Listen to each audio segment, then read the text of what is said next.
Hello दोस्तों, बहुत ही अच्छी जानकारी है। आप अगर गवार और मेथी चक्की से अगर पीसते हैं तो पूरा कंटेंट देखना और जानकारी पाना। सभी दोस्तों को राम राम नमस्कार। आप सभी कैसे हो? तो आपके लिए बहुत अच्छी जानकारी है। दोस्तों, जब मसाले की चक्की होती है तो उसको तो वो अलग है, उससे मसाला ही पीसा जाता है और उसको जल्दी जल्दी उसका टंचाई भी करना पड़ता है। लेकिन अपन ग्रामीण क्षेत्र में जहाँ अपन लगातार घरेलू चक्की होती है उसमें क्या है कि अपन लगातार बाजरा या गेहूँ यही पीसते हैं और कभी कभार पशुओं को देने के लिए अपन मेथी पीस लेते हैं या गवार पीस लेते हैं। तो एक बात का आपको ध्यान रखना है, गवार और मेथी जब पीसते हैं तो लगभग 99% जगह वापस उसका टंचाई करना ही पड़ता है।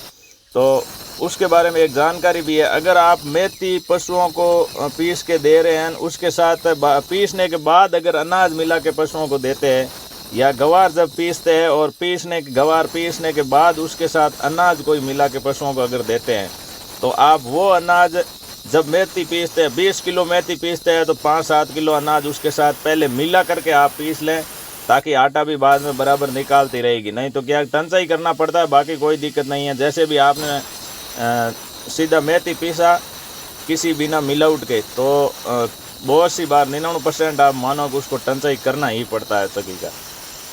क्योंकि ग्रामीण क्षेत्र में अपन जहाँ मैं लगातार जहाँ फील्ड में रहता हूँ वहाँ ये सबसे ज़्यादा दिक्कत आती है कि मेथी पीसते हैं, गवार पीसते हैं और कभी कभार पीसते हैं। बार लगातार आटा ही अनाज ही पीसा जाता है, लेकिन कभी कभार मेथी पीसते हैं या गवार पीसते हैं। तो आप कभी कभार ही पीसते हैं, इसीलिए अगर बाद में उसी मेथी के साथ उसी गवार के साथ अपन बाजरे का आटा या गेहूं का कोई भी मतलब ऐसा उसके साथ मिला के बाद में पशुओं को देते हैं, तो आप जब भी मेथी पीसो तो आप उसके साथ बाजरा या गेहूं उसके साथ मिला के पीस लो, ताकि आपको जल्दी टंचाई करने की ज़रूरत नहीं पड़ेगी, क्योंकि वो निकालती रहेगी। नहीं तो होता क्या है कि यहाँ पर उसका मेथी का सिंगल मेथी पीसते हैं या धनिया पीसते हैं, ऐसा कुछ पीसते हैं गवार वगैरह, तो पार्ट ऊपर से टंचाई किया हुआ होता है तो भी मतलब वहाँ से ख़राब होता है, चालू करता है और फिर उस टंचाई करना ही पड़ता है।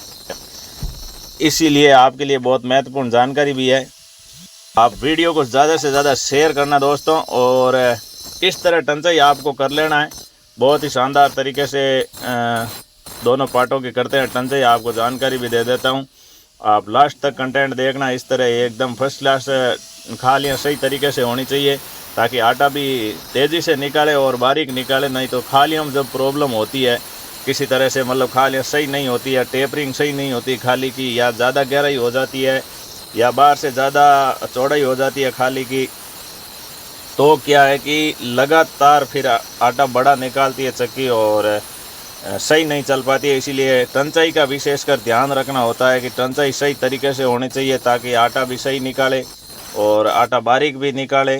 यह इस तरह टेपर होना चाहिए, अंदर की तरफ ढलान होनी चाहिए, ऊपर की तरफ टेपर, बाहर से चौड़ाई कम अंदर से चौड़ाई ज़्यादा होनी चाहिए। इन बातों का ध्यान रखना है दोस्तों। और कोशिश किया मैंने, आपको एक पार्ट का टंचाई कर लिया और ये नीचे वाला पार्ट है। यहाँ देखिए आप, मेथी मसाला इनका है ना एकदम बिल्कुल लिपि चिपक जाता है और उस लिपि को हमें हटाना होता है। बिल्कुल नॉर्मली खाली लिपि हटाना होता है दोस्तों। यहाँ पर ग्राइंडर ज़्यादा दबा के मशीन फेरना नहीं है, क्योंकि यहाँ दबा के फेरते हैं तो फिर पार्ट आउट हो जाता है और बाद में आटा बड़ा निकालता है, सही नहीं हो पाता। इसीलिए आप अपने अनुभव के हिसाब से सही तरीके से नॉर्मली इसको लिपि को हटाना, बीच में जब भी मशीन घुमाते हो बीच में फेरते हो तो खाली लिपि हटाना है दोस्तों, और खालियाँ अच्छी तरीके से डालना होता है और एकदम बराबर सही तरीके से डालना है। कोशिश किया मैंने वीडियो के अंदर जानकारी देने का, आप पूरा कंटेंट देखना। इसी तरह टंचाई होना चाहिए ताकि आटा एकदम सुपरफास्ट निकाले, बारीक भी निकाले। और इन पार्टों के बिल्कुल खालियाँ ख़त्म है दोस्तों, तो इसका सारी खालियाँ नए सिरे से डाली है वापस रिटर्न।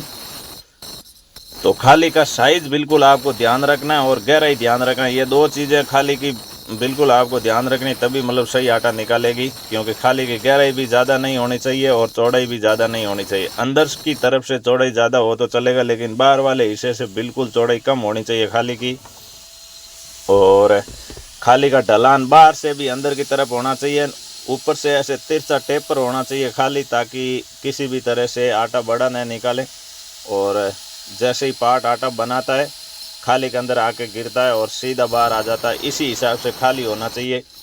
नहीं तो क्या है कि अपन सही जब खाली नहीं होता है ना तो अनाज के दाने भी उसके साथ आने चालू हो जाते हैं और पार्ट भी मतलब आटा सही नहीं बनाता है। जब रेवल सही नहीं होता है या टंचाई सही नहीं होती है तो सारी चीज़ों का आपको ध्यान रखना है। और इस तरह टंचाई का वीडियो मैंने कोशिश किया आपको जानकारी देने का कि काफ़ी सारे भाइयों कमेंट भी थे कि टंचाई का वीडियो डालना। वैसे भी मैंने इस पेज पर और फेसबुक पेज पर और यूट्यूब चैनल दोनों पर मैंने टंचाई के वीडियो डाले हुए हैं और भी डालता रहूँगा। चक्की संबंधित जानकारी आपको लगातार इस पेज पर और इस चैनल पर यूट्यूब वाले दोनों पर लगातार देने का कोशिश करता हूँ, लगातार आपको देता रहूँगा।